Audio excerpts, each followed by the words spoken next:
আল্লাহর ইনসান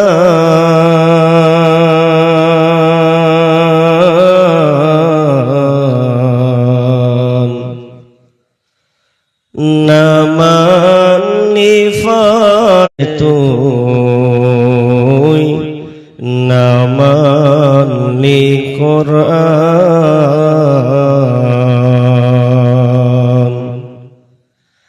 না মানলি ফরমান রে তু নাম নিশানা নাহি ছিল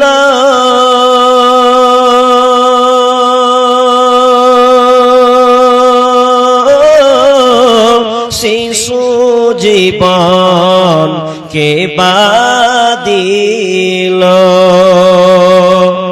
নাম নিশানা নাহি ছিল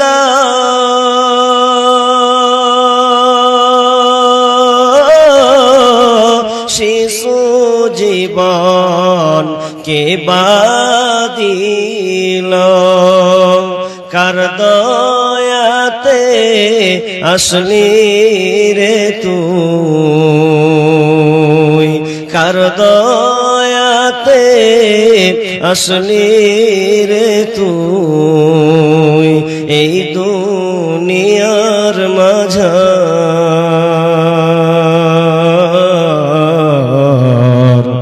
না মানলি কোরআন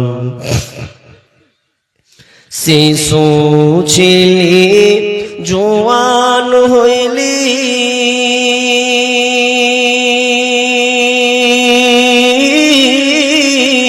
নানা ভাবে স্বাদ মিটাইলি শিশু আল্লাহ বলে রইলি আসিয়া ভুবন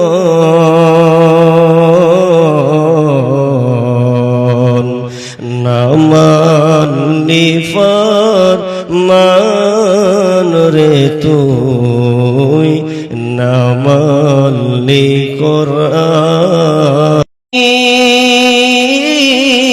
এই দুনিয়ারি যতই কর বাহাদুরি এই দুনিয়া নয় তোরা সোলবারি যেতে হবে সবই ছাড়ি যেতে হবে সবই ছাড়ি কবর মাঝার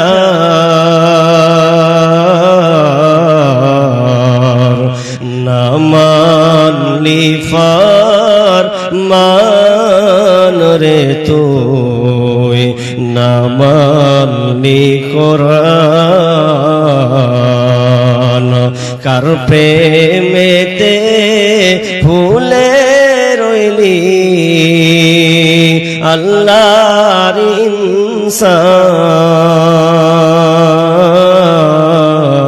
ইনসান না মানলি ফরমান রে তুই না মানলি কোরআন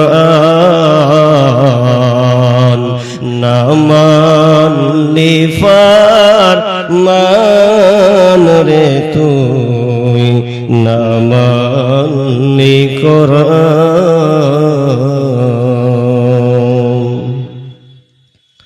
উপস্থিত সম্মানীয় সুযোগ্য আজকের এই জলসার স্বনামধন্য সভাপতি মঞ্চভূমিষ্ঠ আকাশে সাদৃশ্য আলেম ওলামাবৃন্দ, আমার সম্মুখে বসে থাকা বিভিন্ন এলাকা থেকে ছুটে আসা ইসলাম দরদি ছোট বড় ইমানদার মুমিন ভাই সকল ও পর্দার অন্তরালে প্রজেক্টের মাধ্যমে দেখনেওয়ালি সম্মানিতা মা ও বোনেরা, প্রথমে সেই মহান মুনিবের দরবারে প্রশংসা করি যে মহান মুনিব আমাদেরকে একটি মাদ্রাসা কেন্দ্রিক আয়োজিত মাহফিলে বিভিন্ন আলোচকের মুখ দিয়ে কোরআন ও হাদিসের আলোচনা শোনা এবং সামনে আমল করার যে একটা সুযোগ আল্লাহ আমাদের নির্ণয় করে রেখেছেন, সে আল্লাহ সুবহানাহু ওয়া তাআলার শুকরিয়া আদায় করি, বলি আলহামদুলিল্লাহ। অতঃপর শান্তি বর্ষিত হোক সকল নবীদের উপর, বিশেষ করে আমাদের শেষ নবী জনাবে মুহাম্মদুর রাসূলুল্লাহ, আমরা বলি ভাই সাল্লাল্লাহু আলাইহি ওয়াসাল্লাম। মুহতারাম মুকাররম, আমি আপনাদের সম্মুখে একটি বিষয় নিয়ে বলার, যে আয়াতগুলো আমি আপনাদের সামনে ও হাদিস পড়েছি, এই আয়াত ও হাদিসকে সামনে রেখে আজকে আমার আলোচ্য বিষয় গীবত ও পরনিন্দা। গীবত সম্পর্কে গুরুত্বপূর্ণ আলোচনা হবে, কেননা মানুষের আল্লাহ যে মুখ দিয়েছেন, দুনিয়াতে হাত পা বডি যতগুলো গুনাহ আছে, তার মধ্যে সিরিয়াল 1 নাম্বার একটা গুনাহ, যার নাম হচ্ছে মুখের গুনাহ। এই মুখ দিয়ে আমরা বিভিন্ন ধর্মের বাক্যলাপ, মন্দ কথা আমরা ব্যবহার করি। তার মধ্যে একটা নাম হচ্ছে গীবত। গীবত এমন একটা ব্যাধি রোগ, এমন একটা রোগ, এটা একটা মহাব্যাধি, যে রোগটার মধ্যে আমরা মাস্টার জড়িত, ডাক্তার জড়িত, আলেম মৌলানা জড়িত, সাধারণ পাবলিক নর নারী সবাই আমরা এই পাপটার মধ্যে জর্জরিত, তার নাম গীবত। কেউ বাদ নাই। এই গীবত বা পরনিন্দা করা, পরচর্চা, কুৎসা রটনা করা, এটা এত বড় ব্যাধি যে কোন বান্দা যদি এই রোগে আক্রান্ত হয়, তাহলে আল্লাহ এই গুনাহ ক্ষমা করেন না, যদি সরাসরি আল্লাহর কাছে চাওয়া হয়। এই ব্যাপারে আমি আপনাদের সামনে কিছু সংক্ষিপ্ত আলোচনা করব ইনশাআল্লাহুল আজিজ। তবে আমার আলোচনা চলাকালীন অনেকে উঠছেন, মজা দেওয়ার কিছু নাই, কোরআন ও হাদিসের আলোচনা শুনতে হবে। থাকলে যেগুলো আমার লিখিত সঙ্গীত আছে, যেগুলো সোশ্যাল মিডিয়াতে আপনারা শুনেছেন, সেগুলো হয়তো ইনশাআল্লাহ আপনাদের সামনে বলার চেষ্টা করব। যেহেতু ক্ষুদ্র প্রয়াস লিখেছি কবিতাগুলো, সেগুলো আপনাদের সামনে আমি বলবো। তবে আমার একটা রিকোয়েস্ট আপনাদের সামনে, আপনারা কারা কারা 1 ঘন্টা থাকবেন না হাত তুলেন। 1টা 2টা 3টা 4টা 5টা 7-8টা লোক তুলে দিয়েছে, থাকবে না। হাজি, আমি প্রশ্ন করেছি কারা কারা থাকবেন না, 7-8টা লোক ওরা ঝোঁককে তুলে দিয়েছে, ঠিক না? আর বলাটাই উল্টা হয়েছে, নাহলে উল্টা সিধা ভাবে বলতে হতো। জি, তার মানে সবাই থাকবেন।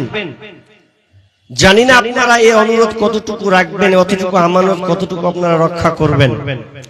যেহেতু রাত এখন 11:30 ওভারটেক করেছে, পরে আরো একখান বাঘা বক্তা আছে, আমি আলোচনার দিকে শুরু করে দিই।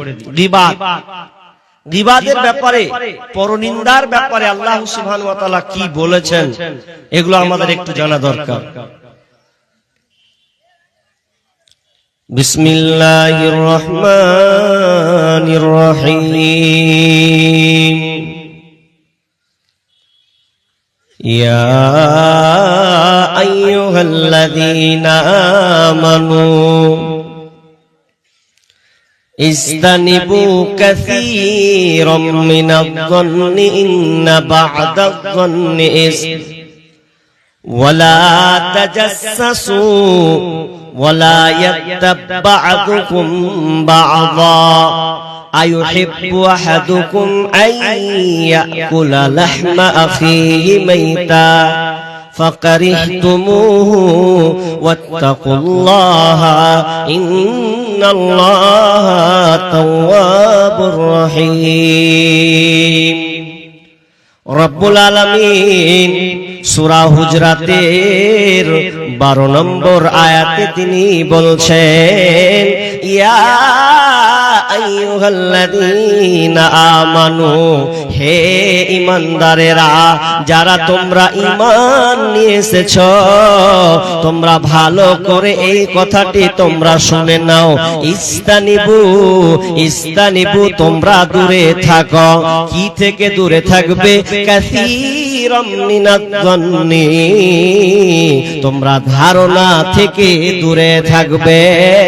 তোমরা ধারণা, সন্দেহ, অনুমান থেকে তোমরা সব সময় দূরে থাকবে। কেন দূরে থাকবে? ইন্না বা'দাজ-যন্নি ইসমুন, কারণ অনেক ধারণা, অনেক সন্দেহ, অনেক কত অনুমান আছে, এই অনুমানগুলো হচ্ছে মহাপাপ, পাপের লিস্টে চলে যাবে।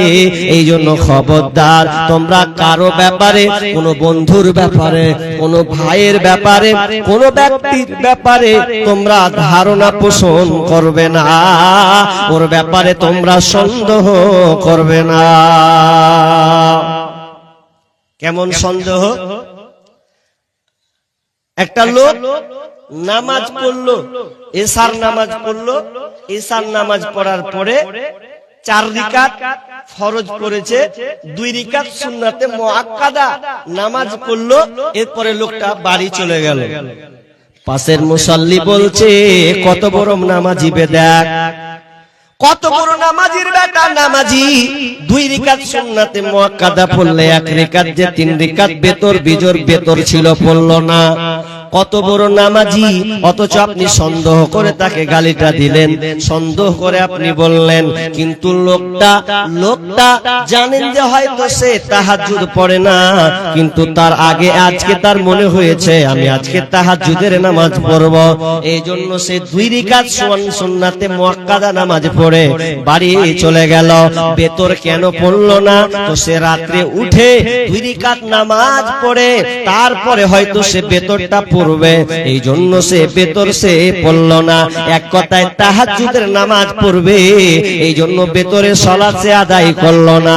আর এই সময় আপনি তাকে কি সন্দেহ করে দিলেন যে কত বড় নামাজের বেটা, নামাজি।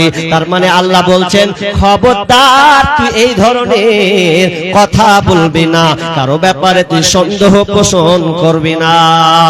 একটা লোক টেনে আছে, টেনে বসে খাবার খাচ্ছে, রমজান মাস চলছে, আর আপনিও মুসলমান। এবার আপনি তার পাশে বসে আছেন, যে লোকটা খাবার খাচ্ছে, মাথায় টুপি আছে, আপনার কিনা দাড়ি, বড় বড় দাড়ি তার আছে। এমন সময় দিনের বেলাতে বিসমিল্লাহ করে খাবার খাচ্ছে, আর আপনি সঙ্গে সঙ্গে বলছেন, লোকটা কত নিমহারাম, দেখ রমজান মাসেও সে দিনের বেলা খায়, একটু লজ্জা লাগে না? মুখে দাড়ি নিয়েছে, মাথায় টুপি নিয়েছে, এরপরে লজ্জা লাগে না?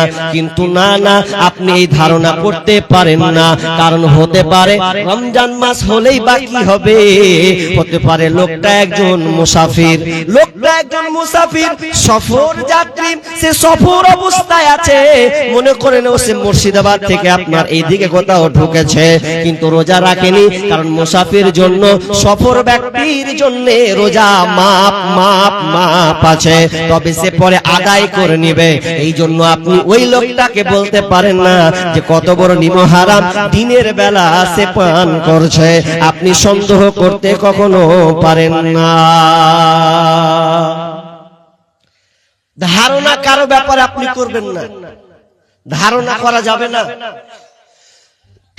ধারণা করা মোটেও চলবে না। বিশ্বনবী বলেছেন, ইয়াকুম ওয়াজ-যন্না ফাইন্নাজ-যন্না আকযাবুল হাদীস। বিশ্বনবী বলছেন, তোমরা ধারণা, অনুমান থেকে দূরে থাকো, অনুসন্দেহ থেকে দূরে থাকো। কেননা অনেক ধারণা হচ্ছে মিথ্যা, অনেক সন্দেহ হলো মিথ্যা, মিথ্যার দিকে চলে যায়। হাসান বসরি রাহমাতুল্লাহ আলাইহি তিনি একজন তাবেঈ ছিলেন, এত বড় একজন তাবেঈ, এখন কোরআন হাদিসের পণ্ডিত। তিনি যখন নদীর পাশ দিয়ে যাচ্ছে, তো নদীটার নাম দজলা নদী। ওই দজলা নদীর পাশ দিয়ে যখন তিনি যাচ্ছেন, তো যাওয়ার সময় একটা ছেলে এবং মেয়েকে বসে যেন দেখতে পেলেন। যেমনই বসার সময় মা হাসান বসরি রহমাতুল্লাহ আলাইহি মুখটাকে ঘুরিয়ে নিলেন। ছি ছি ছি ছি, দেখ কেমন বেটা ছেলে বেটি ছেলে কিভাবে যেন বসে আছে, আর একটা যেন বোতল ধরে খাচ্ছে, আর ওকে খাওয়াচ্ছে, ও খাচ্ছে, আর ঘৃণা বারবার যেন ঘৃণা করছে। দূর থেকে যেন আবজা দেখছে, মনে হয় বোতল দিয়ে তারা কোনো শরাব পান করছে। আর হাসান বসরি মুখটাকে ঘুরিয়ে লোকটা মেয়েটাকে আর ছেলেটাকে ছি ছি করছে। আবু দাউদের হাদিস। এবার যখন সংশয় করতে লাগলো, সন্দেহ করতে লাগলো, এমন সময় আর যেন কাছে যেন যায় না। এমন সময়ে ওই দজলা নদীর এপার ওপার একটা নৌকা যখন আসছে, প্রবল হাওয়াতে চলন্ত নৌকা যেন পাল্টি খেয়ে গেল। যেমন পাল্টি খেয়ে নেওয়া যাত্রী যত ছিল সব পানিতে পড়ে গেল। এবং সেই ছেলেটা, যে যুবক ছেলেটা, ছেলে মেয়ে একসঙ্গে ছিল, ওই ছেলেটা মেয়েটাকে ছেড়ে দিয়ে নদীতে যেন ঝাঁপিয়ে পড়ল। আর যেমন নদীতে ঝাঁপিয়ে দেওয়া, ঝাঁপ পড়ে যাওয়া, তখন কয়েকটা প্রায় নিজের হাতে 8-10 জনকে এক কাইসে উদ্ধার করল। হাসান বসরিও তিনি ছুটেছেন, তিনিও তাদেরকে যেন উদ্ধার করছেন। এমন সময় যখন সবগুলোকে যখন উঠিয়ে নিলেন, বারবার হাসান বসরি মুখটাকে ফিরাচ্ছেন। হ্যাঁ, নোংরা টাইপের লোক, এরকম যেন তাকে তাচ্ছিল্য করছে, সন্দেহ যেন পোষণ করছে। ছেলেটা বুঝতে পেরেছে, হুজুর আলেম মানুষ, আমাকে মনে হয় কোনো খারাপ ধারণা করেছে, এই জন্য মুখটাকে যেন বারবার যেন লুকিয়ে নিচ্ছে। তখন বলছেন, হুজুর আপনি কেন আমাকে খারাপ সন্দেহ করছেন? তবে শুনেলেন, আমাকে খারাপ সন্দেহ করিয়েন না। আমি কে শুনেলেন? আমি হলাম ওই মেয়েটার, ওই যে নারীটা আপনি দেখছেন, ওই নারীটা যে কেউ নয়, ওই নারীটা হলো আমার মা। আমার মা, আর আমি ওখানে বসেছিলাম। আমার মা খুবই অসুস্থ, সে তাবিয়াত তার খুব খারাপ আছে, অসহায়। আমার মা থাকতে পারছে না, এই জন্য বারবার আমি আমার উরু রঙের মাথায় বালিশ করে দিয়ে আমার মাকে আমি শুইয়ে দিয়েছি। আর ওই দজলা নদীর পানি বোতল দিয়ে আমি আমার মাকে বারবার খাওয়াচ্ছি। প্রখর রোদ, এই জন্য মুখ যেন শুকিয়ে যাচ্ছে, এই জন্য আমি কখনো পান করছি, আমার মাকে আমি দজলা নদীর পানি পান করাচ্ছি।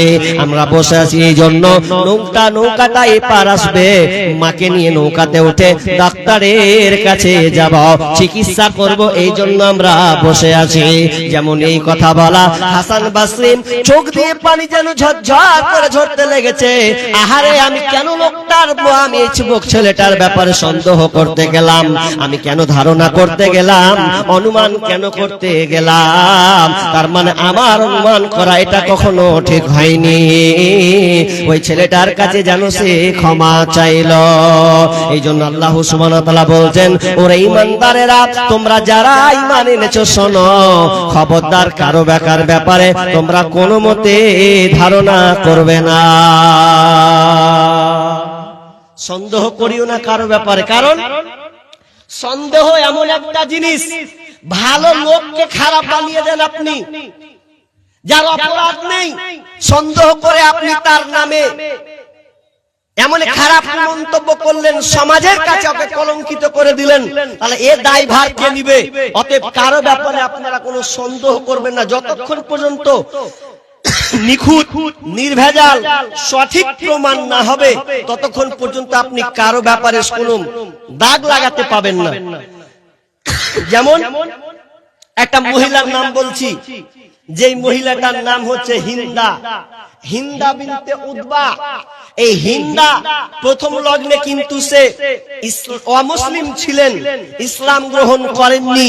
সেই সময়ের কিছু একটা কথা আপনাদের শেয়ার করছি, কাজে দিবে। মা বোন আপনারা বসে আছেন, আপনাদের জন্য আরো কাজে দেবে। কি? হিন্দা বিনতে উতবা এমন একজন মহিলা, যেই মহিলা যদিও ইসলাম গ্রহণ করেননি, পরে ইসলাম গ্রহণ করেছে। সেই সময়ের কথা, তিনি কেমন মহিলা ছিলেন? দেখতে মক্কা নগরীর সবচাইতে টপ লেভেল মহিলা ছিল এই হিন্দা। যদি কোনো নামে নাম দেওয়া হতো, বিশ্ব সুন্দরীচ্ছা কোন কনফারেন্স, কোন নাম অনুষ্ঠান হতো, তাহলে এই হিন্দাই সর্বপ্রথম ফার্স্ট হতো। এত সুন্দরী আল্লাহ তাকে বানিয়েছিলেন। এই হিন্দা বিয়ে যখন দিবে তো দিবে তো কার সাথে? প্রথম যার সঙ্গে বিয়ে হয় তার নাম হলো প্রথম স্বামী। হিন্দার পরে সুফিয়ানের সঙ্গে বিয়ে হয়েছিল, কিন্তু প্রথম স্বামীর সঙ্গে যখন তার বিবাহ হলো, তো বিবাহ হতে গিয়ে এককালীন একটা সময় ছিল, বড় লোকের ঘরের মেয়ে তো বড় লোকের ছেলের সঙ্গে বিবাহ, গোত্র বংশ দেখে বিবাহ দেওয়া হতো। যখন তার বিবাহ হলো, তো বিবাহ হওয়ার পর এবার স্ত্রীকে স্বামী বলছে, বিবি হিন্দা চলো, আমাদের বাগানে একটা বাড়ি আছে, বিশাল বড় বাড়ি, ওই বাড়িতে আমরা আজকে ঘুমাবো। ওই বাড়িটাকে মেহমানখানা, বড় করে মেহমানখানা বাড়ি, ওই বাড়িতে ঢুকবে। কোন মেহমান যদি বাহির থেকে আসতো, সরাসরি ওই বাড়িতে ঢুকে যেত, খানা পিনা খেয়ে আবার বেরিয়ে চলে যেত। এটা বৈঠক খানা, মেহমান খানা খুলেছিলেন। তো একদিন বিবিকে বলছে, বিবিরে চলো না, ওই বাগান বাড়িতে আজকে আমরা ঘুমাবো, দুপুরে খাওয়া দাওয়া করে ঘুমাবো। চলেন তাহলে আমরা ঘুমাই। হিন্দা কিন্তু চরিত্রের দিক দিয়ে ভালো কোয়ালিটির ছিল। কেমন? হাদিসে আছে, একটা মেয়ে হিন্দার সামনে এসে বলছে, জানিস রে হিন্দা? বলছে কি? যে পাশের বাড়ি ওই মেয়েটাকে দেখছি একটা ছেলের সঙ্গে কথা বললো। হিন্দা বলছে, ছি ছি ছি, তোবা তোবা, কেমন করে মেয়েটা ওই ছেলেটার সঙ্গে কথা বললে? কথাটা কেমন? কথাটা এরকম যে লোকটা মনে হয় রাস্তা চিনতে চাইছিল, যে ডান দিকে না বাম দিকে, কোন জায়গা যাবো, এইরকম রাস্তা চিনছে। তো মেয়েটা বলে দিয়েছে। তো হিন্দা বলছে, ছি ছি, তোবা তোবা, মেয়েটা কেমন করে রাখাতে পারলে? জি, কেমন করে রাখতে পারলে? আর আমাদের মেয়েরা সুবহানাল্লাহ, স্বামীর সঙ্গে তো কথা কয় না, তো স্বামীকে বাদ দিয়ে দেওর হাসুর সাথে এমন কথা প্রীতি চলে। আর বাইরের কোন লোক যদি আসে, এত প্রীতি কথা চলে। হকার কোন ব্যবসায়ী বেচতে এলে তার কাছে তরকারি কিনা, চুড়ি কিনা, এগুলো আপনাদের দিকে আছে? আছে। আমাদের মুর্শিদাবাদের অহরহ স্বামী দোকানে বাইরে গেছে, ও দোকানদারি করছে নিচে, এটা আর এমন গল্প করছে। এক জায়গাতে আমাদের মুর্শিদাবাদে ওই একটা মেয়ে, একটা হকার এসছে, চুড়ি মুড়ি হ্যান্ডম্যান সবকিছু বেচছে। চুড়িওয়ালা যাকে বলা হয় গোদা বাংলা, চুড়িওয়ালা এসছে চুড়ি বিক্রি করতে। একদিন, দুদিন, 4 দিন, 5 দিন হতে হতে হতে একদিন হঠাৎ বলছে, হ্যাঁ যে চুড়িওয়ালা, তোমার মোবাইল নাম্বারটা দিবা না? এখন ওকে ভালো লেগে গেছে কিনতে কিনতে, এখন মোবাইল নাম্বার নিবে, তো এখন মোবাইল নাম্বার নেওয়ার সঙ্গে কথা বলবে। আমাদের মুসলমানের মেয়ের খাসলত এগুলা। আর হিন্দা একটা মুশরিকা মেয়ে, অথচ ছিছি করে যে আমি কি করে পরপুরুষের সঙ্গে কথা বলি। এটা হতে পারে না। আর আমাদের খাসলত খুবই খারাপ।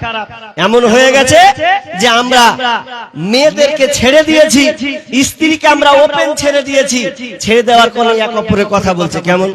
যেমন একটা গাজাল আছে, এই আবার কেমন যুগ আইলো রে, ঈমানকে খাইলো, এই আবার কেমন যুগ আইলো, এই আবার কেমন যুগ আইলো রে, ঈমানকে খাইলো, এই আবার কেমন যুগ আইলো। যুবক যুবতীর মোবাইলে, যুবক যুবতীর মোবাইলে চলছে শুধু হ্যালো, এই আবার কেমন যুগ আইলো রে, ঈমানকে খাইলো, এই আবার কেমন যুগ আইলো। রং নাম্বারে ফোন করিল, রিসিভ করিল মেয়ে, দ্বিতীয় লগ্নে প্রেম কাহিনী উঠালো জমিয়ে। রং নাম্বারে ফোন করিল, রিসিভ করিল মেয়ে, প্রথম লগ্নে প্রেম কাহিনী উঠালো জমিয়ে। আর দ্বিতীয় লগ্নে প্রেম মাগুনে দুজনকে পুরাইল, এ আবার কেমন যুগ আইল রে, ঈমানকে খাইল, এ আবার কেমন যুগ আইল। মেয়ে নিল মোবাইল হাতে, ফেসবুক চালাবে তাই ওয়েটিং রত বসে আছে প্রেমিকি তাহার। মেয়ে নিল মোবাইল হাতে, হোয়াটসঅ্যাপ চালাবে তাই ওয়েটিং রত বসে আছে প্রেমিকি তাহার।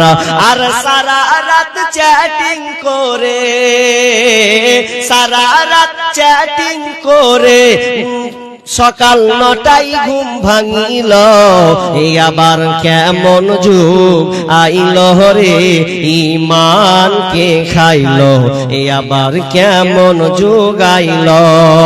এমন একটা সময় এলো মোবাইলের জ্বালায়, স্বামী ছেড়ে প্রেমিক ধরেছে 3 সন্তানের ওই মায়। এমন একটা সময় এলো প্রেম মোবাইল ঠেলায়, স্বামী ছেড়ে প্রেমিক ধরেছে 3 সন্তানের ওই মায়। আল্লাহ যা শরম বিক্রি করে, হায়া শরম বিক্রি করে নতুন সংসার যে বাঁধিল, এই আবার কেমন যুগ আইল রে, ঈমানকে খাইল, এই আবার কেমন যুগ আইল। যুবক যুবতীর মোবাইলে চলছে শুধু হ্যালো, এই আবার কেমন যুগ আইল রে, ঈমানকে খাইল। আমরা কেউ কাউকে পরোয়া করি না, মা বোনেরা পর্যন্ত আজকে মোবাইলের ভাইরাসে আক্রান্ত হয়েছে। এই জন্য আজকে মেয়েরা নিজের পছন্দের মতন প্রেমিকের সাথে পালিয়ে যাচ্ছে। 3 সন্তানের মা পর্যন্ত স্বামীকে বাদ দিয়ে অন্যের সংসার সে করতে শুরু করেছে। যেমন একটা নির্লজ্জ বেহায়াপনা শুরু হয়েছে, অথচ হিন্দা ওই ধরনের কোন মহিলা ছিলেন না। কিন্তু একদিনের ঘটনা, স্বামী বলছে হিন্দা চলো আমরা ঘুমাই, আমরা আমাদের আর আমাদের বাড়িতে মেহমানখানা বাড়ি, বিশাল বড় বাড়ি, ওই বাড়িতে আমরা ঘুমাবো। কি বলছেন স্বামী আমার চলেন তাহলে আমরা ওখানে ঘুমাবো। এমন সময় তার স্বামী বাড়ি থেকে বেরিয়ে গেলেন, স্ত্রী যেন ঘুমিয়ে আছে, ঘুমটা ভেঙে তিনি বাড়ি থেকে বেরিয়ে চলে গেলেন। চলে যাওয়ার পর কিছুক্ষণ পরে, আমি আগে বলেছি বাড়িটা ছিল মুসাফির খানা বাড়ি, এক্সট্রা ভাবে তৈরি করা ছিল, কিন্তু আজকে ঘুমাতে আসবে এমন সময় স্বামী তার বাড়ি থেকে বাইরে চলে গেছেন। চলে যাওয়ার পর এবার কিছুক্ষণ পর যখন ঢুকছে, তো আরেকটা লোক যেন ওই বাড়ি থেকে যেন ঢুকছে, তার সঙ্গে কথা না বলে যেন চলে গেল। বাড়িতে ঢুকার পর এবার তার সন্দেহ শুরু হয়ে গেল, আহারে আমার বিবি নাকি অন্য কোন পুরুষকে ডেকেছিল নাকি, এই দিন দুপুর বেলায় 2-3টার সময় আমার স্ত্রী আবার এর সাথে কিসের সম্পর্ক আছে, আমি তো ছিলাম না। বাড়ি ঢুকে বলছে বিবি রে হিন্দা বল তোর কাছে কোন ছেলে এসেছিল বল, পুরুষটা কে ছিল বল।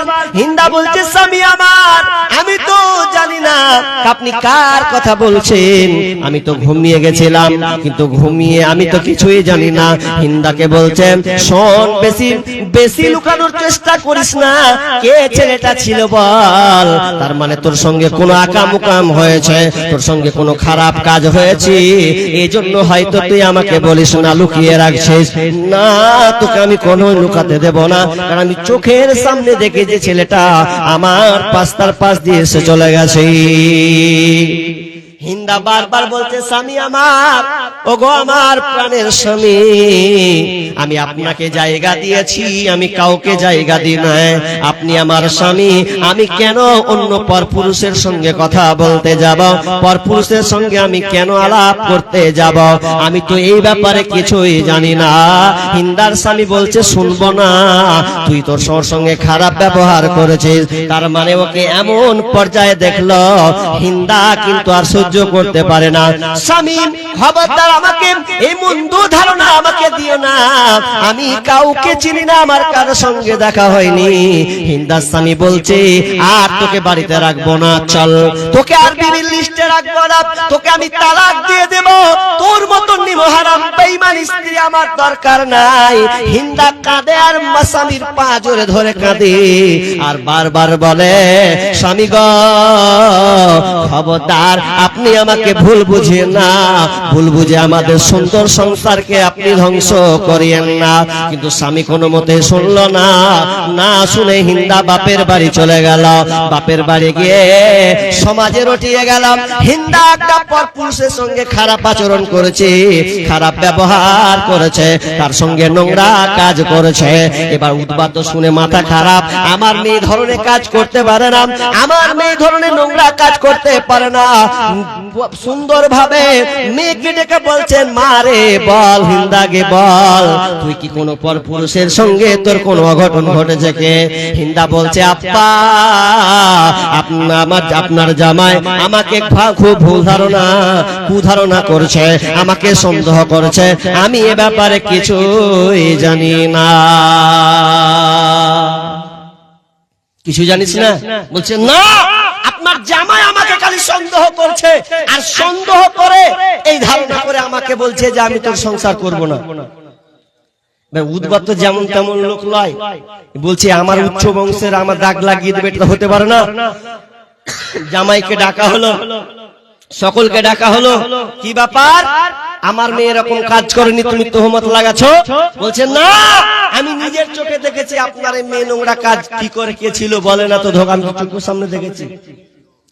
কেউ যখন শুনে না, কারো যখন কথা শোনা হয় না, এই পক্ষ এই বিপক্ষ, পক্ষ বিপক্ষ শুরু হলো। এমন সময় একটি লোক বলছে শোনো, কোনো কাজ নয়, সরাসরি একটা কাজ করো। আমাদের কাহিন যে আছে ইয়ামেনে একজন কাহিন আছে, জ্যোতিবাবু আছে বা জ্যোতিষী আছে, ওই জ্যোতির কাছে গিয়ে আমরা আমাদের রোগটাকে ধরব, কে অপরাধী কে নির্দোষ এটা প্রমাণ হয়ে যাবে। সেই সময় মক্কার সময় আপনার কি নাম জ্যোতিষীর কাছে ভালো মন্দ ভাগ্য নির্ণয় করা হতো। যদিও ইসলামে এটা হারাম, যদিও এটা ইসলামে হারাম, যদিও ইসলামে হারাম, কোন জিনিস যদি হারিয়ে যায় আপনি জ্যোতির কাছে গিয়ে গণকের কাছে আপনি কবিরাজের কাছে কোন জিনিস ভাগ্য নির্ণয় করতে পারেন, এটা হারাম, এটা হারাম। তবে শুনেলেন কিছু কিছু কবিরাজ আছেন কিছু কথা মিল খেয়ে যায়, এটা হাদিসে স্পষ্ট বিশ্বনবী বলেছেন। এটা কেমন করে কবিরাজেরা বলতে পারে কিছু কথা কেমন মিলে যায়? তারা কিন্তু বদমাশ জিনদেরকে বশ করে, বশ করে নেওয়ার পর যে জিনগুলো আসমানের ব্যাপারে তার ভবিষ্যৎ ভাগ্যের ব্যাপারে কথাবার্তা চলে, এমন সময় বদ শয়তান জিনেরা তার কথাগুলোকে তারা শুনে নেয়, আর কিছু কথা শুনে তারা ওখান থেকে চলে আসে।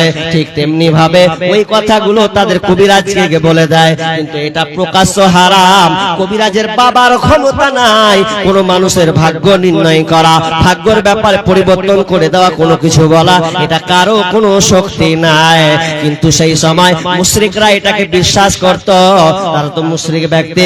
ইয়ামেন চলে গেলেন, ইয়ামেন যাওয়ার পর এবার দুজনকে নিয়ে যাওয়া হলো, হিন্দা এবং হিন্দার স্বামীকে নিয়ে আল ফাকি ইবনে মুগিরা, আল ফাকি ইবনে মুগিরা এবং হিন্দা তারা দুজনে পাশাপাশি স্বামী স্ত্রী যেন বসে গেছেন এবং হাতটাকে চালাতে শুরু করলেন।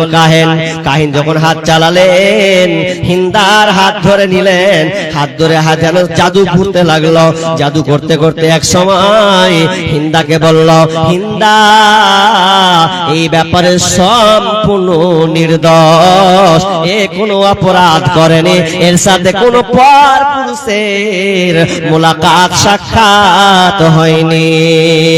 যখন এই কথা বলা সবাই যেন জেনে গেল হিন্দা হলো নিরপরাধ। যখন কবিরাজ কাহিন যখন এই জাদু চালালো, কাহিন কিন্তু ক্ষান্ত হয়নি, আরেকবার আরেকটা জাদু সে চালিয়ে দিয়েছে। চালানোর সময় কি দেখতে পেল? চালাতে চালাতে হিন্দাকে বলল, হিন্দা শুনে লাও, তোমার পেট থেকে একটা বাদশার যোদ্ধার জন্ম হবে, বীর যোদ্ধা জন্ম হবে, রাজা বাদশার জন্ম হবে। এটা একটা সুসংবাদ। তাহলে দুইটা তার খবর তার কানে চলে গেল।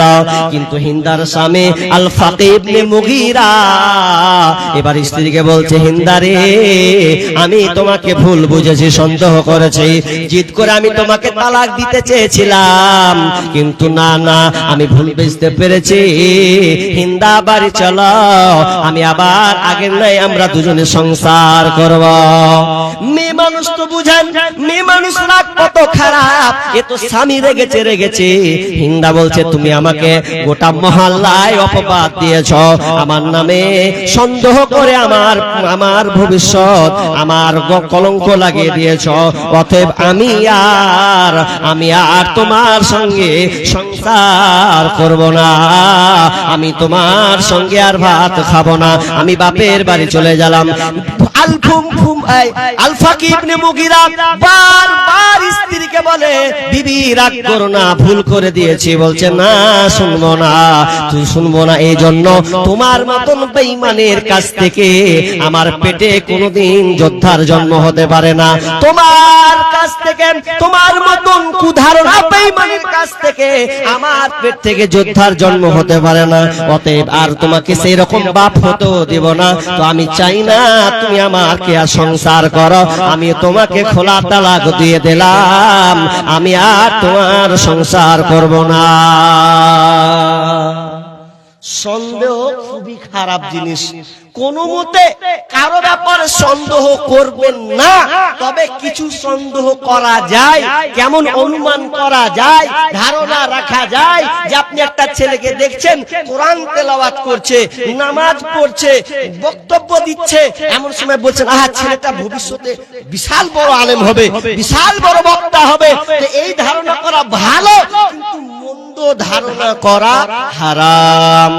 আয়াতটা শুধু শেষ করছি, এরপর আল্লাহ বলছেন, ওয়ালা তাজাসসু, তোমরা খবরদার তাজাসসুসি করবে না, কারো গোপন খবর উদ্ঘাটন করবে না, কারো ব্যাপারে গোয়েন্দাগিরি করবে না, কারো গোপন পাপ তুমি কারো সামনে প্রকাশ করবে না।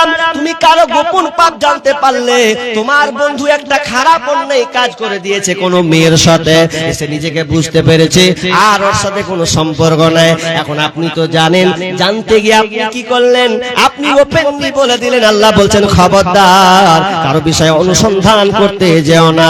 বিষ্ণু বলছেন, মান সাতারা মুসলিমান সাতারাল্লাহু ফিদ দুনিয়া ওয়াল আখিরাহ। মুসলিম শরীফের হাদিস, কেউ যদি কারো গোপন পাপকে ঢেকে রাখে, আপনি কারো পাপকে ঢেকে রেখেছেন, জানেন লোকটা খারাপ কাজ করেছে, এখন আপনি ওটাকে ওপেন করে এমন ঢেকে দিলেন। আল্লাহ সুবহানাহু ওয়া তাআলা বলছেন, ওই বান্দা, যে বান্দা তার পাপকে ঢেকে রেখেছে, আল্লাহ তার পাপকে দুনিয়াতে এবং আখিরাতে ঢেকে রাখবেন। কেমন করে ঢেকে রাখবেন? বুখারীর রাওয়াতে একটা হাদিস আছে, আল্লাহ তাআলা বিচারের দিন যখন ওই বান্দার বিচার করবেন, বিচার করার সময় একটা আর দিয়ে দিবেন, পর্দা দিয়ে দিবেন। পর্দা দেওয়ার দিয়ে পর ওই বান্দাটাকে বলবেন, বান্দা তোমার আমলনামা তুমি পড়ো, তোমার আমলনামাতে এগুলো সব আমার ফেরেশতা লিখেছে, তুমি যে পাপ অন্যায় কাজ করেছো এই অন্যায়গুলো কি আমার ফেরেশতারা ভুল লিখেছে? তখন ওই বান্দা বলবে, আল্লাহ না না না, আপনার এই ফেরেশতারা আমার ব্যাপারে একটাও ভুল কথা লেখেনি, আমি দুনিয়াতে যা খারাপ কাজ করেছিলাম ওগুলো সব ঠিকই আছে। তখন আল্লাহ সুবহানাহু ওয়া তাআলা ওই বান্দাকে বলবে, বান্দারে তাহলে শুনেলে, তুই যেমন গোপনে পাপ করেছিস এবং তুই একটা দুনিয়াতে কাজ করেছিলি, সেই কাজটাকে তুই কারো পাপকে গোপন রেখেছিলি দুনিয়াতে, তোর বন্ধুর পাপটাকে তুই গোপন রেখেছিলি, কোন ব্যক্তির পাপকে তুই গোপন রেখেছিলি, কাউকে বলিস না। তো আমি আল্লাহ শুনেলে, আমিও তোর পাপকে গোপন রেখে দিলাম। তুই যে পাপগুলো করেছিস ওই গোপন পাপগুলো আমি আল্লাহ আর পাবলিক শো করলাম না, আমি আল্লাহ আমার আর দিয়ে রেখে দিলাম, এবং বান্দা আমি তোকে ক্ষমা করে দিলাম। কি লাভ হলো? কি লাভ হলো গোপন রাখতে গিয়ে? আল্লাহ আপনার পাপকে ঢেকে দিবেন। যদি আপনি কারো পাপ, কোনো গোপন কথা যদি আপনি রেখে দেন লুকিয়ে, তাহলে আপনি এখান থেকে দুইটা ফায়দা, আখিরাত দুনিয়াতে ফায়দা, আখিরাতে ফায়দা। আল্লাহ তাআলা বলছেন ওয়ালা তাজাসসু, এরপরে বলছেন ওয়ালা ইয়াকতাব বা'দুকুম বা'যা, এবং তোমরা কি করো, কারো ব্যাপারে গীবাত করিও না। গীবাত মানে বুঝেন, গীবাত এটা উদাহরণ দিই। গীবাত হাদিস তো আছে, উদাহরণ দিলে আপনি বুঝবেন গীবাত কাকে বলে। আপনাকে এলাকার চারটা লোক বিদেশ গেছে, চারটা ছেলে বিদেশ গেছে। কোথায় গেছে? তো আমাদের দিক কলকাতা। এখন কলকাতাতে বিদেশ গেল, বিদেশ যাওয়ার পর এবার একটা বাড়িতে কাজ করতে, মিস্ত্রি কাজ করছে বাড়ি উঠে। তো ওই বাড়ির একটা মেয়ে ছিল ভালো, তো চারজনের মধ্যে একটা মেয়ে একটা ছেলের সঙ্গে কট খেয়ে গেছে। কট বুঝেন তো, কট লাইন লেগে গেছে, লাইন। এবার লাইন যখন লেগে গেছে তখন বাড়ির গার্জেন দিয়ে নিয়েছে মালিক, তখন ওকে দু ফাইট মেরেছে। চরিত্র ভাল লাই, এই চরিত্র যখন ভাল লাই, দু তিন ঘুষি আর মেয়ের খেয়ে ও কি আর থাকে, ও এই মেয়েটার খেয়ে ব্যাগ রেডি করে বাড়ি আপনার এলাকায় চলে এসছে। খবরটা কে জানে? তিন বন্ধু। বাকি গ্রামের লোক জানে কি? আর বাপ মা কইছে হ্যাঁ রে কি ব্যাপার, এক লাখ কেন কইছে মাগে পড়ে গেছে, পরে যে এক লাখ হয়ে গেছে, মানে ও এখনো যেতে কইতে পারে না যে ফাইট খেয়েছে। কিসের ফাইট? অন্য মেয়েকে হাত দেওয়ার লেগে ফাইট যখন খেয়েছে কইছে এরকম কেমা ওই জায়গা ওরে আমার ধন রে কই যা রে, এখন বুঝিয়ে নিলেও বাস থাকছে। ওই মাল তিনটা 2 মাস পর আসছে, কিন্তু গ্রামের লোক তো জানে না ওই একাম করেছে। এবার ওই তিনটা যখন চলে এসেছে, চলে আসার পরে এবার ওই যে রাতের বেলা বন্ধুকে নিয়ম সিস্টেম, সন্ধ্যার দিকে চা খেতে যায়, ভেদার করবে, ওর কথা ওকে লাগাবে, কথা ওকে লাগাবে, ওই তো কি করলে, ওই কি করলে, এরকম হয় না? এরকমই তো হয় দোকানে। এবার দোকানে বসে বললে হচ্ছে, এবার হতে বলছে হ্যাঁ ভাই জয় দুধ দেখি খাটাকারি বাড়ি চলে এসছে, তোরা ফের 2 মাস পর এসছি। তিনজন আর থামতে পারে না, করছে কহেদি নাকি থামতে পারে না। তখন কয়েছে কি ব্যাপারে, কোন জায়গায় পড়েছিল জয় দুধ রে? বলছে কে ফের পড়েছিল? বলছে কইছে যে পড়ে গেছিল, হাত পা কেটে গেছে যে। বলছে কথা পড়েছিল না ছে। ও কি করেছে জানিস? ও তো ওই বাড়ির ওই মেয়েটাকে ও একটু করতে ফাসিং করতে গেছিল, যে কেলানি খেয়েছে, দিয়ে ওই সব বাড়ি এসছে। এরকম কাজ করেছে। গোটা গ্রামে বেঁচে নিলে যে মুখের বেটা এটা কাজ করে দিয়েছে। কিন্তু বাকি তিনজনা যদি পারতো ওই জিনিসটাকে গোপন রাখতে, পারতো কি পারতো না? পারতো। কিন্তু গীবত কাকে বলা হয়? গীবত ওকেই বলা হয় যে এমন কোন পাপ, এমন কোন কথা আপনি বললেন তার অজান্তে, আর ওই লোকটা শুনতে পেল, ঠিকই ভুল কাজ করেছে, কিন্তু ওই কাজটা আপনি বললেন, আর বলে যদি লোকটা কষ্ট পায়, এর নাম হচ্ছে গীবত করা। তার মানে আপনি ওর ব্যাপারে এই মুখ করতে পারেন না। ভুল করে দিয়েছে, আর এটা তার পেশা নয়, এখন ভুল হয়ে গেছে, ওটা আপনি বলছেন, আর ওই লোকটা শুনে যদি কষ্ট পায়, হ্যাঁ তোরা থামতে পারলি না বে, বাইরে নেই কোন বা কোন নেই করে দিয়েছে, এটা হয়ে গেছে, তুই গ্রামে তো পাঠিয়ে দিলি, এখন শুনে আবার খারাপ লাগলো। খারাপ লাগবে না? খারাপ লাগে, মান সম্মানের ব্যাপার আছে। এর নামই গীবত। কেমন কথা হলো? তাহলে ও অন্যায় করেছে, ও আর আমি কইতে পাবো না? না, আপনি বলতে পাবেন না বলে কোনো ফায়দা নাই। তবে 6 জায়গায় গীবত করা যায় যাচ্ছে, এটা আমি হয়তো বলতে পাবো না। চলেন আপনাদের যেটা বলতে চাচ্ছি, গীবত খুবই খারাপ, নোংরা জিনিস। গীবত থেকে আমাদেরকে বাঁচতে হবে। হাদিস, অনেকগুলো হাদিস বলতে হয়তো বলতেই পাবো না, কিন্তু আপনাদের বলি গীবত, খবরদার আপনি গীবত কাজে জড়িত হবেন না। এটা খুবই নোংরা, খুবই খারাপ একটা কাজ। অতএব গীবত থেকে আমাকে বাঁচতে হবে। আল্লাহ তাআলা বলছেন ওয়ালা তাজাসসু ওয়ালা ইয়াকতাব বা'দুকুম বা'দা আইয়ুহিব্বু আহাদুকুম আইয়াকুলা লাহমা আখিহি মাইতা। আল্লাহ রাব্বুল আলামিন বলছেন তোমরা কি চাইবে, তোমরা কি চাও যে তোমাদের মৃত ভাইয়ের মাংস খেতে পছন্দ করবে? তোমাদের কি মনে চায় যে তোমার মৃত ভাইয়ের মাংস তুমি ছিঁড়ে খাবে? আল্লাহ বলছেন না, তোমরা এটা কখনোই চাও না, তোমাদের এটা তোমরা নিজেরাও কিন্তু এটা চাও না। তার মানে আল্লাহ এখানে একটা উদাহরণ দিলেন, কেউ যদি কারো গীবত করে, তার মানে ও মৃত ভাইয়ের মাংস সে খেলো। আমরা কেউ মৃত মাংস খেতে চাই না, চাইবো না। অতএব আমি আপনাদের বলবো যে আপনি গীবত করিয়েন না। গীবত খুব মারাত্মক জিনিস, এটা হাক্কুল ইবাদ। হাক্কুল্লাহ তো আলাদা জিনিস, হাক্কুল্লাহ আল্লাহ আপনি নামাজ পড়েননি, আল্লাহ বলেছেন ক্ষমা করেন, জেনা করে দিয়েছেন, আল্লাহর কাছে ক্ষমা চাইলেন, রোজা রাখেন, আল্লাহর কাছে ক্ষমা চাইলেন, হয়ে গেল। কিন্তু আপনি এমন জনের একটা পরনিন্দা, পরচর্চা, চুগলখড়ি করা শুরু করলেন, চুগলখড়ি করা শুরু করলেন, যে আপনি চুগলখড়ি যখন করতে লাগলেন তার মানে আপনি এই লিস্টে পড়ে গেলেন। অতএব আল্লাহর কাছে পানা চাইতে হবে এবং পাশাপাশি যার গীবত আপনি করেছেন সতর্ক অবলম্বন করতে হবে, সতর্ক অবলম্বন করতে হবে। ভাইরা আমার, তাহলে এই গীবত আমাদের খুবই খারাপ জিনিস। আমরা বেশিরভাগ মানুষ এই কাজে জর্জরিত আছি। ভাই, এটা মাদ্রাসার জালসা, আপনারা জানেন, এটা আপনারা অবগত আছেন যেটা মাদ্রাসার জলসা। অতএব মাদ্রাসার জলসা তার মানে এটা হচ্ছে একটা ফুল বাগান। এখান থেকে ছেলেরা দ্বীনি শিক্ষা অর্জন করে আমার মতন আর অন্যান্য আলেমের মতন বিভিন্ন জায়গায় গিয়ে এই ইসলামী দাওয়া অর্থাৎ কোরআন ও হাদিসের আলোচনা শোনাবেন। যেমন আপনারা বর্তমানে এখন শুনতে পাচ্ছেন, আমি কোনো স্কুলের পড়ুয়া নয়, আমিও একটা মাদ্রাসার স্টুডেন্ট, ছাত্র। অতএব এই মাদ্রাসা আমরাকেই দেখতে হবে, এটা সরকারের কোনো দুহাত নাই। সরকার তো চাই, প্রতি বছরই চাই, কত জায়গায় যে আপনার মসজিদ মাদ্রাসাগুলোকে ভাঙার জন্য ভাঙছেও বা সুযোগ পেলেই ভাঙছে। কিন্তু আমরা মুসলমান, আমরা এই কাজ হতে দেব না। আমাদের প্রাণ দিয়ে, আমাদের বুদ্ধি দিয়ে, আমাদের শ্রম দিয়ে এই মাদ্রাসা মসজিদগুলোকে আমরা একটা ভালো পর্যায়ে নিয়ে যাব। আল্লাহ তাআলা যেন আমাদের এই সমস্ত শক্তি দেন। ভাইয়া, আমি একজন মুসাফির হিসাবে আমি আপনাদের কাছে কিছু আবদার রাখছি। যেহেতু মুসাফির, আল্লাহ সুবহানাহু ওয়া তাআলা রাসূল সাল্লাল্লাহু আলাইহি ওয়াসাল্লাম বলেছেন মুসাফিরের দোয়া আল্লাহ কবুল করেন। বিধায় আমি মুসাফিরের লিস্টে থাকার কারণে আমি আপনাদের জন্য দোয়া করব। কেউ আছেন যে যেমন পারবেন, অনেক দান দিয়েছেন, কিছু দান যদি দেন, কারণ আলোচক বক্তা চলে এসেছেন অলরেডি। অতএব যারা দেওয়ার ইচ্ছুক যে কিছু দিব। আর একটা মেমহল থেকে আমি উঠার সময় একজন ভাই, এটা মনে হয় মেয়েরা দিয়েছে, একটা পেয়েছি, আর একটা যদি জোড়া পেতাম, একটা জোড়া, জি প্রত্যেকটা জিনিস তো জোড়া। আল্লাহ তাআলা বলেছেন ওয়া খালাকনাকুম আজওয়াজা, প্রত্যেকটা জিনিস আল্লাহ জোড়া বানিয়েছেন। তো জোড়া থাকলে একটা সৌন্দর্য নাকি? জোড়া সৃষ্টি করেছো সবার, তাই তো সুন্দর ধরা, একের লাগি অপর জনে হয় যে মাতোয়ারা। আত্মার মতো শক্তি তুমি রেখেছো গোপন করে, শত চেষ্টা করে তাকে পারি না রাখতে ধরে। এইজন্য বলেন আর একটা জোড়া, কোন মা বোন, কোন খালা আছেন, কোন আমার মাসি আছেন, যে এই মালাটার একটা কেউ জোড়া হবেন। দেখেন আল্লাহ এই দানটাই আপনার আখিরাতের জন্য কল্যাণ বয়ে নিয়ে আসবে। হয়তো বা দুনিয়াতে থাকতে হয়তো কোন দিকে কাকে কোন বেটিকে দিয়ে চলে যাবে। তো একটা জোড়া চাইছি।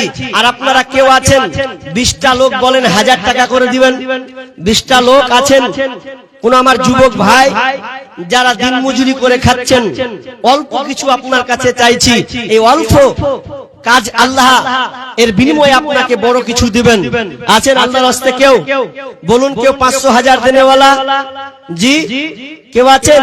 প্রাণ ভরে করো প্রভুর রাহে, মুক্ত হস্তে দান, এই দান হবে তোর রক্ষা কবচ, পাইবি পরিত্রাণ। প্রাণ ভরে করো প্রভুর রাহে, মুক্ত হস্তে দান।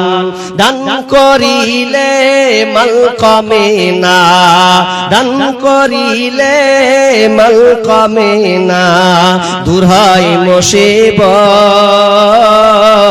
অন্ধকারে কঠিন গোরে করবে হেফাজত। এই দান হবে তোর রক্ষা কবচ, পাইবে রে নাজাত। প্রাণ ভরে কর প্রভুর রাহে, মুক্ত হস্তে দান। মাশাআল্লাহ, 100 একজনকে আমার কোন বাপজি 500 টাকা দিয়েছেন। আল্লাহুম্মা সাল্লি আলাইহি, আল্লাহুম্মা বারিক লাহু ওয়া বারাকাল্লাহ। রব্বুল আলামিন যা উদ্দেশ্যে 500 100 200 করে দান করেছে, আল্লাহ তুমি দান সৎ উদ্দেশ্যকে আল্লাহ তুমি পূরণ করে নাও, বালা মুসিবত দূর করে দাও, রোজগারে বরকত দাও। আল্লাহ যতদিন থাকবে আল্লাহ তুমি তাদেরকে সহি সালামতে রাখো। আমিন। সুম্মা আমিন। তার সাথে আরেকজন আল্লাহ গলার হার চাঁদির একটা মালা এই মাদ্রাসায় দান করেছে। আল্লাহ তুমি দানকে আল্লাহ তুমি কবুল করে নাও রব্বুল আলামিন। পরকালে আল্লাহ তুমি সেই মাল চাঁদির মতন এই সোনার কালার সোনার আরো তার গলা আল্লাহ তুমি জান্নাতে পরিয়ে দিও। আমিন সুম্মা আমিন। একলা জীবন একলা মরণ একলা চলতে কিসের ভয়, এই দুনিয়ার মানুষগুলো কেউ তো কারো নয় গো, এই দুনিয়ার মানুষগুলো কেউ তো কারো নয়।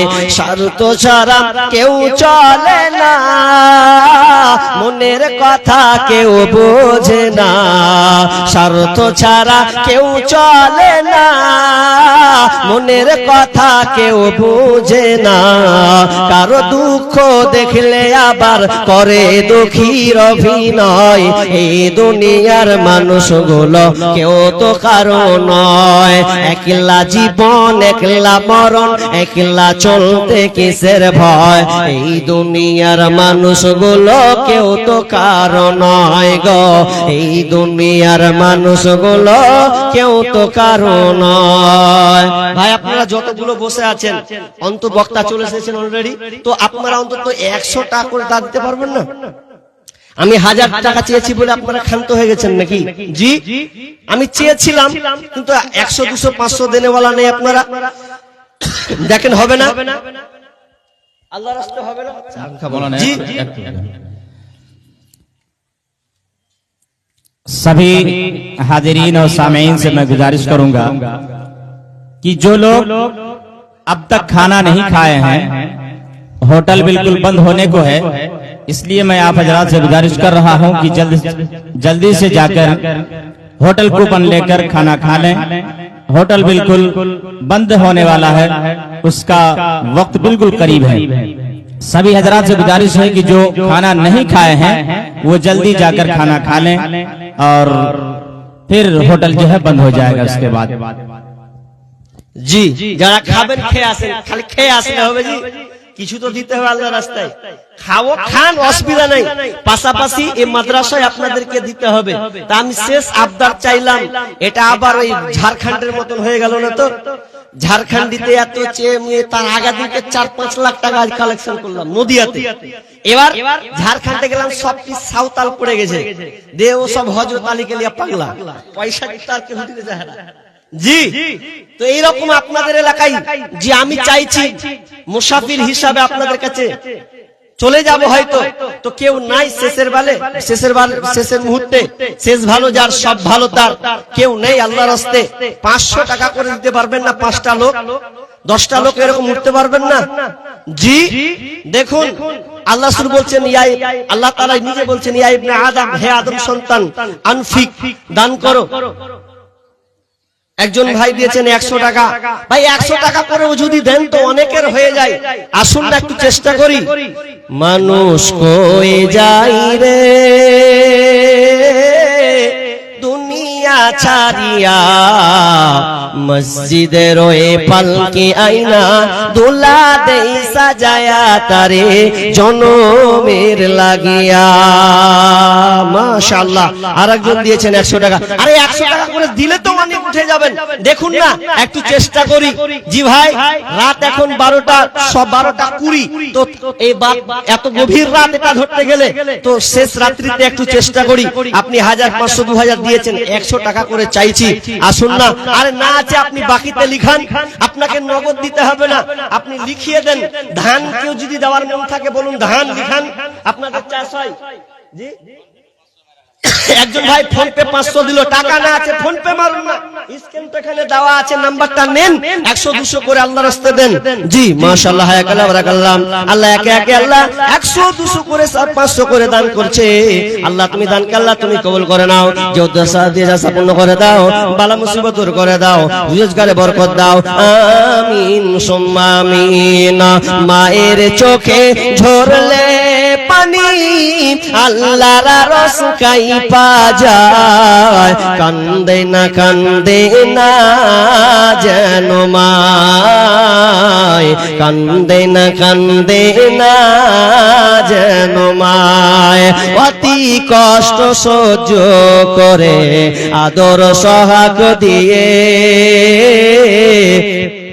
শিশুকালে সন্তানের লালন করে মায় সেই মায়েরই কষ্ট কেহ দিও না এই দুনিয়া সেই মায়েরই কষ্ট কেহ দিও না এই দুনিয়া মাশাআল্লাহ জায়গা পেলু তো কোথায় নিলে তুমি ভাই হ্যাঁ তুমি খুললে না মেয়ে বলতে তুমি সুবহানাল্লাহ আমার ছোট ভাইটা নিজেই খুলে দিলে জি জোড়া চেহে চলু বল দেখছে যে জোড়া নেই তা আমি জোড়া হয়ে যাই না জি তো গলা নিজে থেকে খুলে দিলে আল্লাহুম্মা সাল্লি আলাইহি আল্লাহুম্মা বারিক লাহা বারাকাল্লাহ আমার ছোট ভাই এসে শেষ বেলায় শেষ মুহূর্তে আল্লাহ গলা থেকে আল্লাহ এটাকে জাম দিল খুলে যায় না যে কেউ দিতে পারে না আল্লাহ তোমাকে কত ভালোবাসে আল্লাহ তুমি তোমার এই বান্দাকে তুমি প্রিয় বানিয়ে দাও আল্লাহ দুনিয়াতে স্নেক চলে তুমি তোমার ছেলে হিসাবে পাইদম বানিয়ে দাও আল্লাহ তুমি তাকে দিনে খিদমত হিসেবে কবুল করে নাও রব্বুল আলামিন ভাইকে তুমি পাঁচ ওয়াক্ত নামাজি বানিয়ে দাও আল্লাহ তুমি তার কাজে যশে তুমি বরকত দান করিও আমিন সুম্মা আমিন খিদমত মা বাবার করো খিদমত মা বাবার বুঝেছে মা কি জিনিস বুঝেছে মা কি জিনিস দুনিয়ায় মানে যাহার খিদমত মা বাবার কর মাশাআল্লাহ আরেকজন ভাই 200 টাকা যে 200 100 করে যদি দেন তো ক্ষুদ্র দাম তো অনেক বৃদ্ধি হয়ে যাবে ক্ষুদ্র দামের পাওয়ার খুব জি অতএব আসুন 50 100 200 চট করে দিয়ে দিই জি মা বাপ নাই মা বাপ কবরস্থ হয়ে গেছে যেই বাপ মা কবরে শায়িত হয়ে গেছে কি অবস্থায় আছে জানি না হয়তো আপনার পানে চেয়ে আছেন তো আল্লাহর রাস্তে চট করে কিছু দেওয়ার চেষ্টা করি খিদমত আরেকজন ভাই আমার ফোন পে 500 টাকা দিলেন আল্লাহ হায়াকাল্লাহ বারাকাল্লাহ আল্লাহ তুমি ভাইদান আল্লাহ তুমি কবুল করে নাও আল্লাহ যতদিন থাকবেন আল্লাহ তুমি বালা মুসিবত থেকে হেফাজত করিও আল্লাহ কাজ ক্ষেত্রে তুমি যশ দান করিও আল্লাহ ছেলে মেয়ে সন্তান থেকে আল্লাহ তুমি থাই বানিয়ে দিও আমিন সুম্মা আমিন আরেকজন ভাই কত 600 টাকা বাবা মা দুজনেই মারা গেছে আহা স্ত্রীও আল্লাহু আকবার কি গো বাবাও নেই মাও নেই এবং যে সঙ্গিনী ছিল সঙ্গিনীটাও নেই তিনি অসহায় আহা রব্বুল আলামিন মা বাপ তো নেই পাশাপাশি যেই সঙ্গিনী আল্লাহ পাশে থাকে সে আল্লাহ কবরে জমা চলে গেছে রব্বুল আলামিন সেই দিকে লক্ষ্য করে বাপ মাকে স্মরণ করে বিবির মহব্বতের কথা মনে করে রব্বুল আলামিন তোমার এই মাদ্রাসায় 600 টাকা দিয়েছেন আল্লাহ তুমি দান কালা সাদরে গ্রহণ করে নাও রব্বুল আলামিন কবরে কি হালাতে আছে জানি না আল্লাহ তুমি কোন বিপদে থাকলে আল্লাহ তুমি বিপদ থেকে উদ্ধার করে দাও আল্লাহুম্মা গফির লাহু ওয়ারহামহু ওয়া আনতা খায়রুর রাহিমিন আমিন সুম্মা আমিন জীবনের মূল কষ্ট মায়ের প্রসব বেদনায় সাত আসমান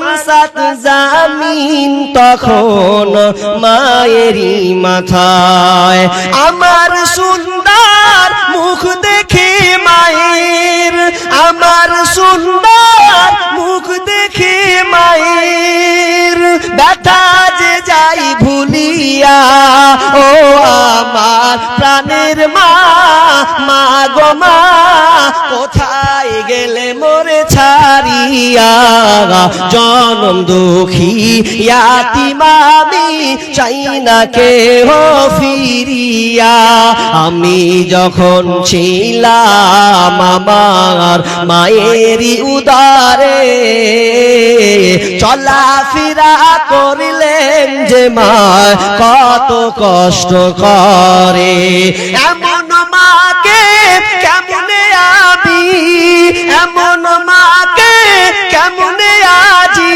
যাব আমি ভুলিয়া ও আমার প্রাণের মা মা গো মা কোথায় গেলে মোরে ছাড়িয়া জনম দুঃখী ইয়াতিম আমি চাই না কেহ ফিরিয়া দিয়া।